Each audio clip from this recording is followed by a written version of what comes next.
Кикбокс боюнча дүйнө кубогунун ээси жана Кыргызстандын ушул санда кикбоксу боюнча 2 жолку чемпиону. Ал эми өткөн 2012 жылдын октябрь айында Украина мамлекетинин Ялта шаарында өткөрүлгөн Россия, КМШ өлкөлөрүнүн жана Франциянын кикбокс боюнча мелдеште дүйнө кубогунун жеңүүчүсү Улан Касымбеков. Индияда өткөн кикбоксчулар мелдешинде 54 килограммга чейинки салмакта Азия континентинин чемпиондугун жеңип алып, чоң жеңиш менен кайтып, өлкөнүн желегин дагы бир ирет дүйнөгө желбиретти.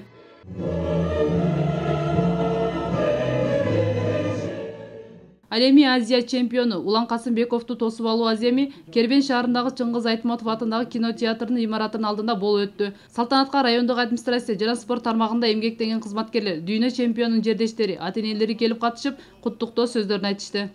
Кыргызда жакшы сөз бар. Баатырдын даңкына алсанып жанына келген бир иштегенде мына Улан сакадай сары алтын болсо дагы мына Кыргызстандын кызыл кырмызы желегин дүйнөгө таанытып, Ялтада болгондо призер болуп атат. Дүйнөнүн чемпиону болуп, азыр Индияда Азиянын чемпиону.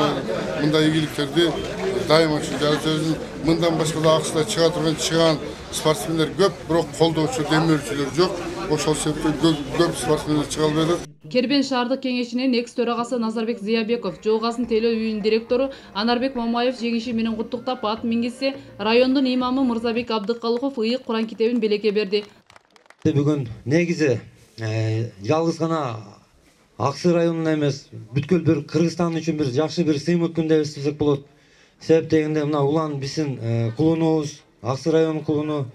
Ушул жакшы мындай дүйнөлүк аренада, дүйнөлүк рингде ушу Кыргызстандын атын, түгүл Аксынын атын чыгарып мына мыкты жетишкендикке келип отурат. Кыргызстандын желеги Азия өлкөлөрүндө дагы бир ирет Улан Касымбековдун жараткан эмгеги аркылуу желбиреди. Келечекте дагы кыргыздын туусун дүйнөгө тааныткан атуулар көбөйсө дешет мындагылар. Жазгүл Каракозуева, Абдымомун Калбаев, Акназар Сулайманкулов, Аксы району.